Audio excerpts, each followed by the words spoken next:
Қазақстандағы жетім балалар ата-анасы қалған ата-ананың қамқорлығынан шеттетілген әлемнің барлық мемлекетіне жайылып кеткен.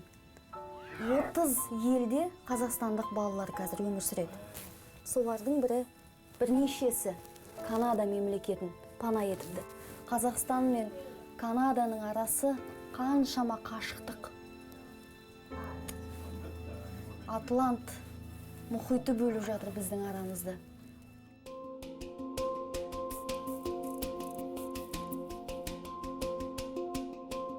Канада халқы негізінен иммигранттардың есебіне молаюда деген дерекке тағы бір дәйек.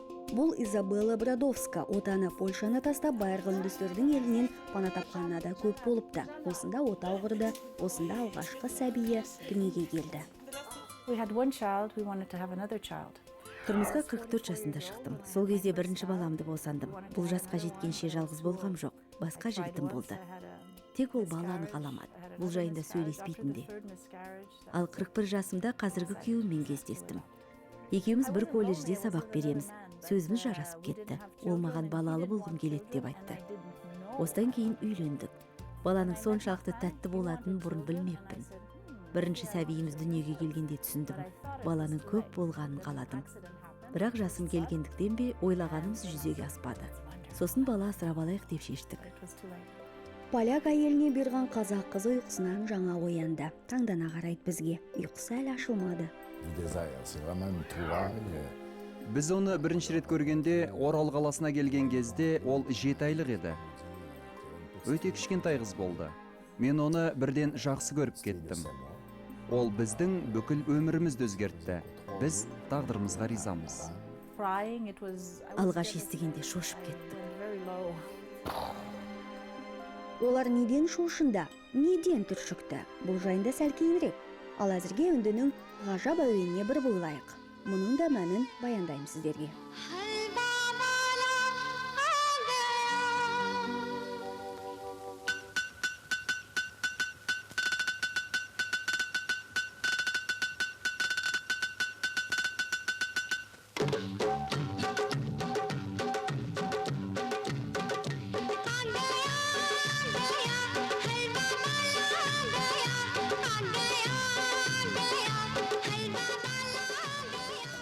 Оңтүстік Азиядағы мемлекет жер көлемі жағынан әлем бойынша 7-ші орында. Британ империясының колониясы болған Үндістан 1947 жылы тәуелсіздік алды. 20-шы ғасырдың соңында әлем деңгейінде экономикасы қарыштап дамыған елдердің санатына қосылған үнділер әлі күнге дейін кедейшілік қамытынан арылған жоқ. Халықтың сауатсыздығы да нөмір бірінші проблема. Халық саны жөнінен Қытайдан кейін 2-ші орында 1,2 миллиард адам. Үндістаннан тыс аймақтарда тағы 38 миллион үнді өмір сүреді. Ресей, Франция, Корея, Аргентина, Қытайда. Ал үнді қауымының ең көп шоғырланған жері ақш, Ұлыбритания, Австралия, Германия, Жапония және Канадада. Kazakhstan and India. So close. Very close by. And I have went all the way from here to here.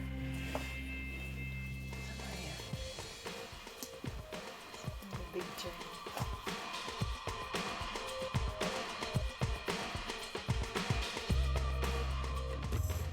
Қазақстаннан бала асырап алған шет мемлекеттердің ішінде Үндістан жоқ. Өйткені үнді елінің өзінде де жетім бала өте көп. Үндістан бізге көзсіз махаббатты мадақтайтын ғашықтық ғаламатқа толы көркем фильмдермен, атақты шайымен, музыкасымен жақын болатын. Енді бізді жақындастыратын тағы бір нәрсе пайда болды. Үнді шайын тамсана ішкен қазақ халқы үнді жұртына бір ұрпағын сыйлапты. Мынау қазақ баласының үйі. Канадаға келгеніне небәрі 3 ай болыпты. Қазақстан бала асырау процесін ашқан мезетте канадалық отбасы дереу асырап алған. Есімі Аян.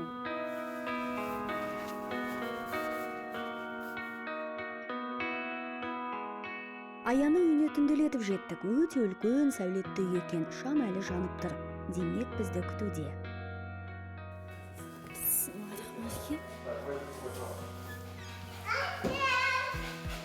Здравствуйте. О, сәлем. Қолым суық. Сәлем. Bye-bye, Mom. Hi. Міне танысып жатырмыз. Аян туған перзентін сүю жазбаған канадалық үнділер отбасының бағын ашыпты. Ей, Аян! Біз саған келдік, сені іздеп келдік. Papa kiss. You shy? Міне Аян деген жігіт осы.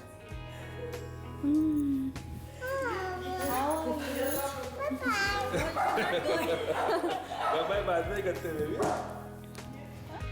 अच्छा अम्मा पसंद अम्मा पापा Okay. Oh, kiss, kiss, kiss, kiss. किस करना Kiss. किस Thank you. Kiss, kiss, kiss. Okay, good job. अच्छा हाय कर दो हाय hi baby Нервы очень много, ну, боялись немножко. Расна вообще не знала, как себя вести, а я старался... Аянды көргенде қатты қобалжыдық. Рас ана өзін қалай ұстарын білмеді. Мен болсам оны тыныштандыруға тырыстым. Өзімді де мен шыдай алмай жылап та жібердім. Әйелім жылаған жоқ, ал мен жыладым. Ол бізді суретке түсіріп жүрді. Бұл әке болдым деген қуаныштан туған көз жас еді. Бізге бұл сіздердің соңғы шешімдеріңіз емес, ұнамаса баладан бас тартуға болады деп айтты. Бірақ бәрі анық еді. Бір көргеннен бізге бұйырған бала екенін түсіндік. Ақырында ол бізге үйрене бастады. Тіпті тәрбиеші ол сіздерді күтіп отырады. Айғайлайды, мені алып кетсін тезірек деп айтатын сияқты деп айтты. Көргенде бізді танитын болды. Үндістанда туылған Дипак Арора дипломаттар әулетінде тәрбиеленген. Балалық шағы жігіттік кезеңі шет мемлекеттерде өтіпті. Ал Канадаға иммиграция жасағанына 13 жылдан асты. Әр 3 жыл сайын елді ауыстыратынбыз. Жаңа ортаға тез бейімделу керек болатын. Сондықтан мен қиындықтардан қорықпаймын дейді. Канадаға келгенде еш нәрсесі болмай, бәрін басынан бастаған азамат қазір жеке компанияның қожайыны. 9 жыл Ресейде оқыған. Ал Қазақстанға тек Аянды тапқанда жолы түсіпті. Индийская культура и казахская культура довольно-таки очень... Үнді мен қазақ мәдениетінде ұқсастықтар бар. Хинди мен қазақ тілінде де ұқсас мағыналас сөздер өте көп екен. Сіздердегідей үлкенді құрметтеу сыйлау бізде де міндетті. Сіздер аға әпке дегенде хиндиде үлкен адам болса, есіміне джи деген сөзді қосамыз. Так воспитывали. Да, Дипакджи будет. Правильно, правильно. Я вас буду звать, ну, если буду Жанарджи. Вот Жанарджи. Вот так будет правильно. Аянның азан шақырылып қойылған атының ауыстырылып, Радж немесе Митхун, Анил немесе Амиттабх. Жай мысал ретінде айтқаным ғой, болмағанының да мәні бар екен. Аян даже в Индии, и это индийское имя тоже. Қазақша есімін қалдырдық, өйткені үнді халқында да Аян деген ат бар. Екіншіден, бұл сөз сіздер үшін қандай қасиетті болса, бізде де солай. Аян біз үшін жаратушының сыйы. But you don't have the love of a family, so the children they cannot. Қазір мен тек Аянның тәрбиесімен айналсам. Ол өте пысық, ширақ қимылдайды. Ары-бері жүгіріп басыңды айналдырып жіберетін бала. Бірақ біз оны балалар үйінен алып келгенде тек бір ғана сөз айтатын. That's it. Ал қазір өзіңіз көргендей ары-бері жүгіріп, үйдің тас-талқанын шығармай ол ұйықтамайды. Күйеуіміз таласамыз кейде Аянды таңертең кім оятады деп. Оны таң атқанда оятудың өзі бір ертегідей дүние, бір бақытты күй кешесің. So maybe he was trying to say that. We don't know. Басында тек осы сөзді айтатын, өте қысылып қалған ұялшақ бала болатын. Мен білмеймін, мүмкін балалар үйінде сәбилер көп болғандықтан оған аса назар аудармадым ма екен, дауысы ақырын шығатын, әлсіз болды. Аян балалар үйінде 2 жылдай ата-анасы тұрғандықтан шығар. Ал жалпы менің ойымша Қазақстандағы балалар үйінде бүлдіршіндерге өте жақсы қарайды. Бірақ бәрібір олар ана мен әке махаббатына зәру болып өседі. That I said no, I will go and wake him up. I'll give him to you. Қазақ жерінде жүргенде тілі қазақша ата деп шыққан Аянға енді 2 тілді қатар алып жүруге тура келеді. Мы с ним разговариваем и на английском, и на хинди. То есть стараемся на 2 языках с ним разговаривать. Ағылшын тілі және хиндиде сөйлейміз. Ол әлі көбін түсінбейді, әлі сөйлемейді. Дәрігерге қаратып едік, ана тілін ұмытып, басқа өзіне бөтен тілді қабылдай бастағандықтан солай болады. уақыт керек деп айтты. Қазір сәл-сәл болса да түсіне бастадық. Начинает.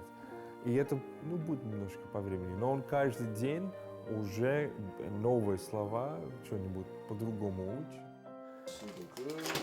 Аян сияқты Азира да енді асырап алған анасының тілін ана тілім деп қабылдайды. Dzieci, to pijemy, kochane. Co tu jeszcze?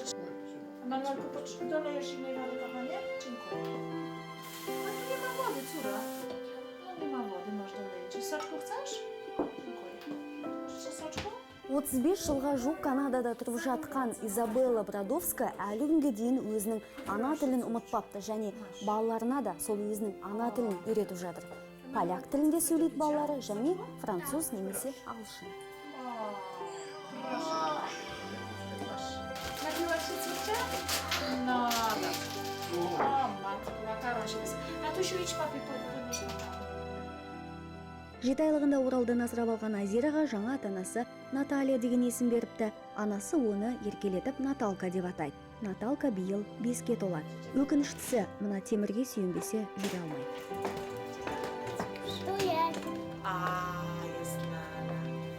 Podoba się? Мен білмегенім үшін бақыттымын. Егер білсем, мүмкін асырап алмас педім. Қорқушы едім, ал егер асырап алмасам, қазір қайтып өмір сүретін едім. Қазақ қызын бауырына басқан поляк әйелі нені білмеді?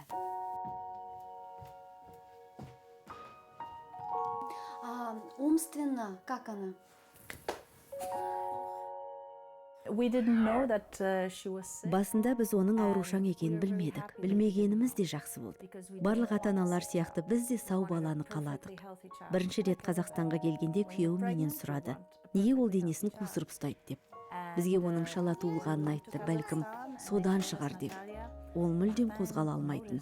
Монреальға келген соң бір айдан кейін де ол қозғалмады.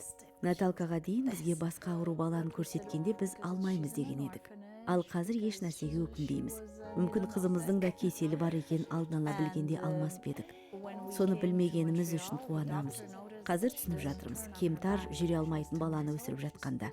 Үнемі оның қасында боласың, көп көңіл бөлесің.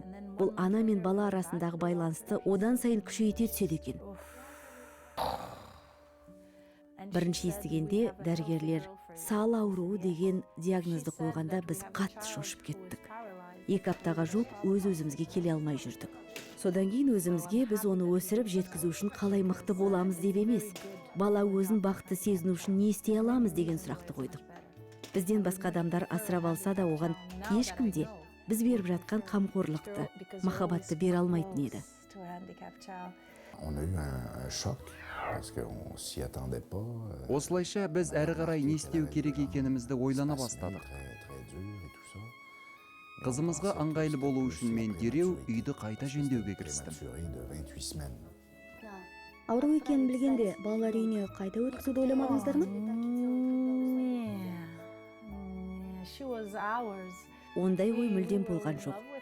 Ол бізге туғанымыздай болып кетті. Түсінесіз бе? Бұл туған балаңа деген сезіммен бірдей. Егер өз сәбиің сал болып туылса, не істей аласыз? Тастап кетпейсіз ғой. Бұл да сол сияқты.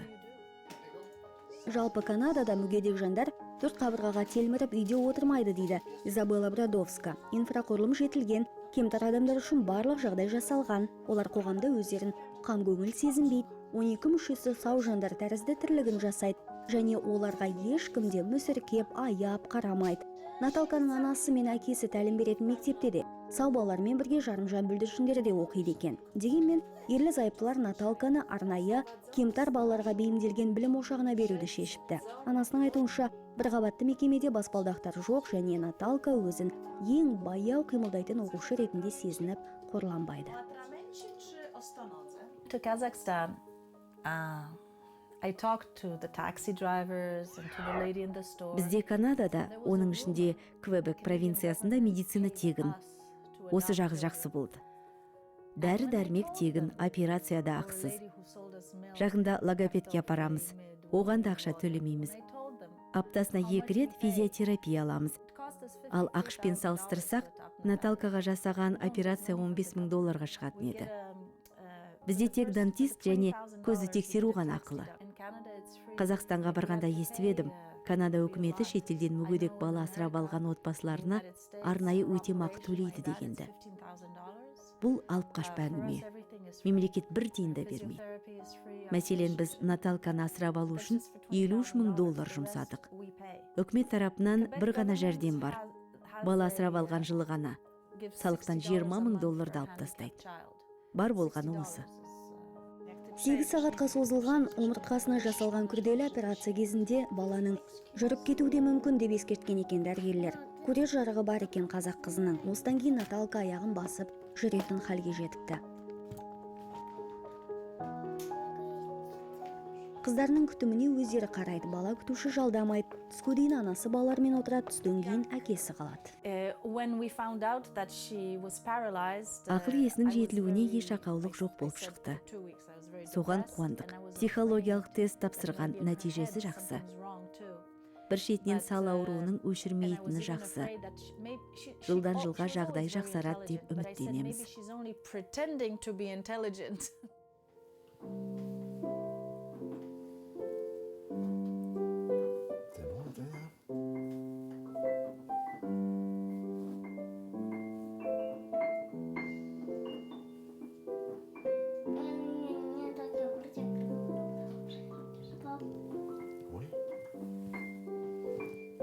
C'est beau, Natalia. Hein? Ça, c'était la note à Manu.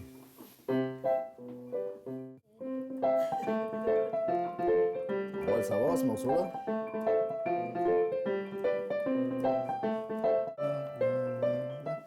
Toi, tu sais-tu le jouer? Hein?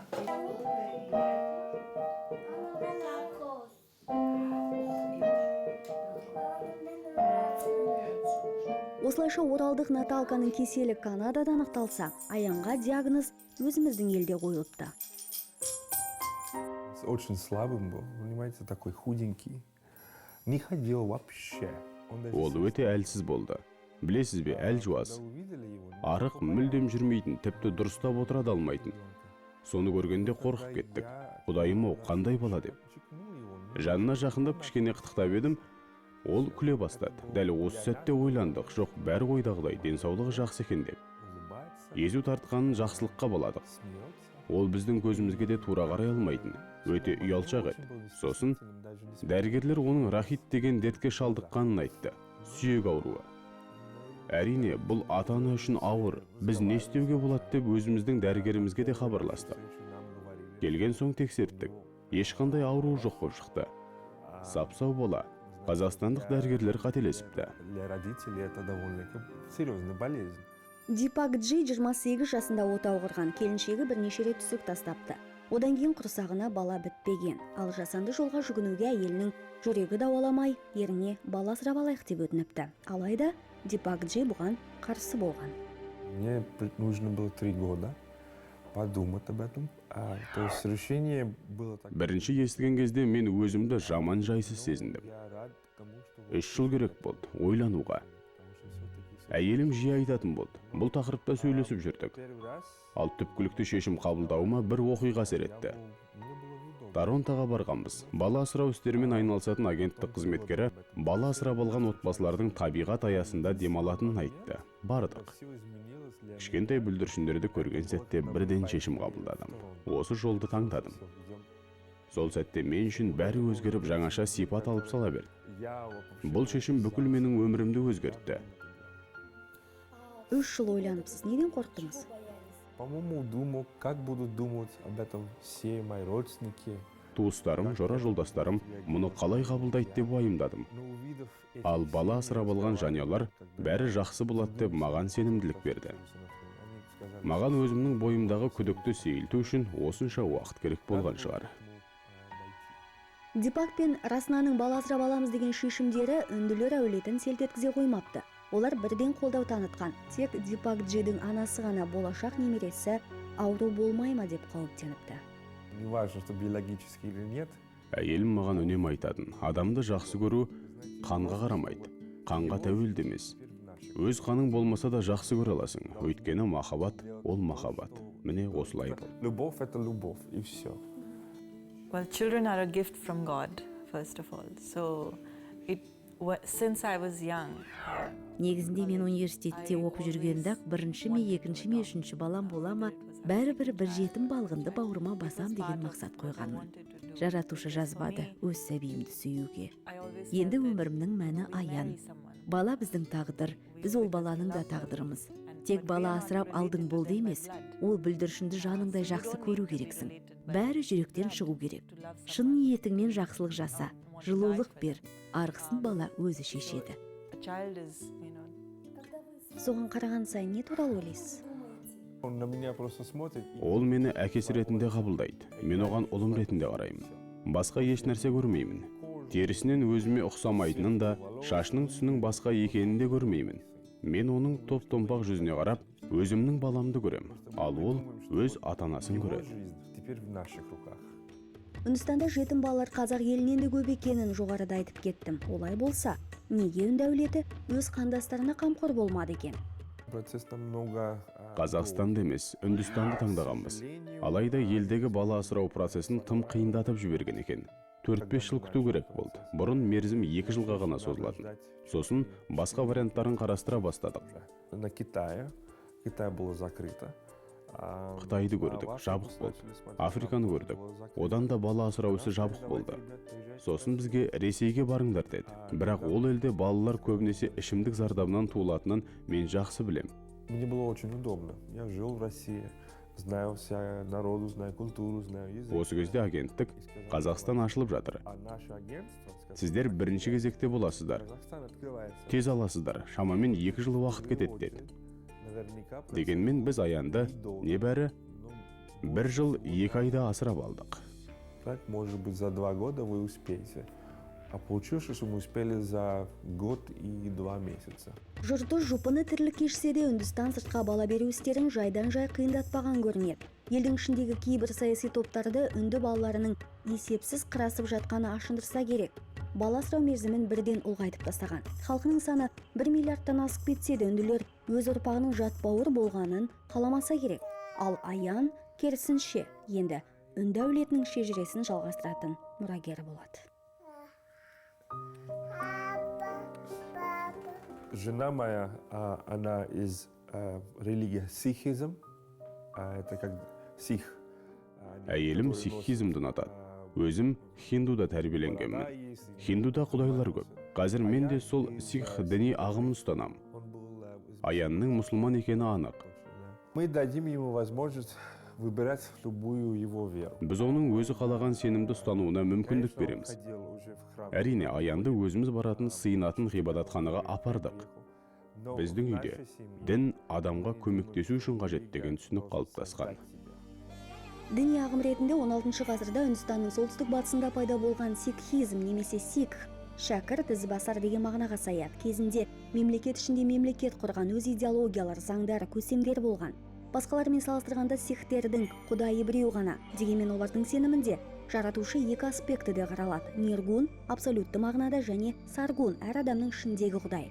Сикхтер өлімнен кейін адамның жаны ешқайда кетпейді, табиғатқа сіңеді, қайтадан жаратушыға оралады, бірақ жоғалмайды, сақталады дегенге сенеді. Ал жұмақ пен тозақты күнәлардан тазару немесе күнәларға қарай жазалану, ауыз бекітуді жоққа шығарады. Адамдардың бірін-бірі бағындыру үшін ойлап тапқан айла шарғылары деп санайды. Негізгі ұстанымдары жақсы адам болу, жаратушының саған берген сенімі мен махаббатын әспеттеу, еркіндікте болу және басқалардың бостандығын құрметтеу. Сикхтер оптимист, жақсылықтан үміттеніп өмір сүреді. Әр адамның құдайы бар және әр пенденің рухани дамуына мүмкіндіктері мол деп есептейді. Жалпы сикхизмді сергететіндер әлем бойынша 22 миллионға жетеді екен. Қазақ баласы сенімін сақтап қала ма? Әлде әрбір бала мұсылман болып туылады, оның дінін өзгертетін ата-ана деген қағида қуат ала ма? Кім білсін? Ең бастысы адам болсын. Для нас самое главное, что он был добрым. Он понимал, что есть хорошее, что есть плохое. Ең алдымен ол мейірімді болса деп тілейміз. Ненің жақсы, ненің жаман екенін айыра білсе. Отбасын жақсы көріп, туыстарын құрметтесе болды. Ер азаматқа тән мінезі қаланғанын, жетістік, табысқа бірден кенеле кетпейтінін, ол үшін күресу, еңбектену керегін, алға қарай жылжу қажеттігін ұғынса деймін. Но характер это его самое главное. Үнділер Аянды Ақтөбеден 2 жасқа толуына 2 ай қалған кезде асырап алған. Басын бір жағына қисайтып алып айнала береді екен, билеген түрі. Бас айналып кетті ғой деймін, құлап қала жаздады камераға.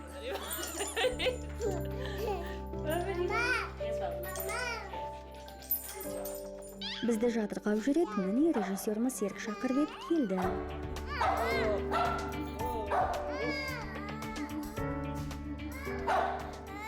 Аян қайтадан анасына ұмтылды. Баспалдаққа шығып түсіп жүрген өзіне ұнайды ғой деймін. Қоймаған соң әкесі жауып қойды. Енді қайтер екен? Тынымсыз балақай. Міне таныс әуенді ести сала әуен шыққан жаққа құлдыраңдап жүгіре жөнелді. Аян қара жорғаны қайдан біледі? Канадада қазақтың қара жорғасын естиміз деп кім ойлаған? Dancing now. Look straight.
Қара жорға туралы қайдан білдіңіз? How did I find out about Karajor? Okay. Қара жорғаны ең алғаш рет Ақтөбедегі балалар үйінде естідім. Күнде таңертең балалар ұйқыдан тұрғанда қара жорғаға билейді екен. Сонда бір байқағаным, Аян да тұрып алып билейді.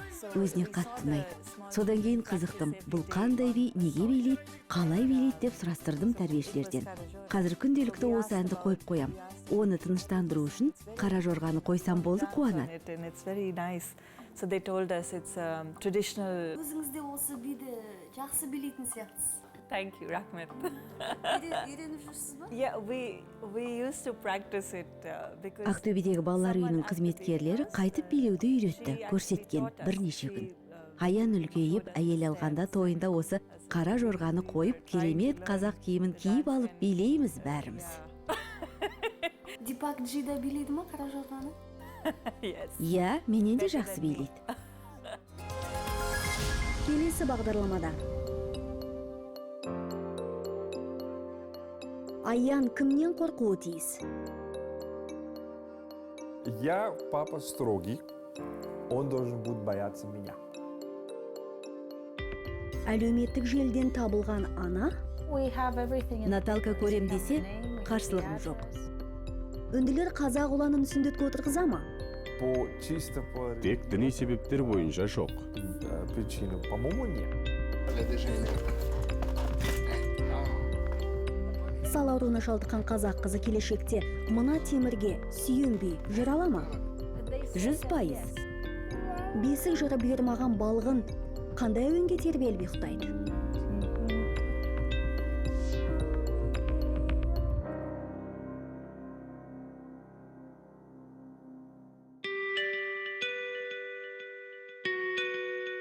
Бәйтеректің жапырақтарын қайта бұтағына ілмесек те, қазақ балаларының іздеушісі бар екенін сездіргіміз келеді. Олардың сұрауы бар.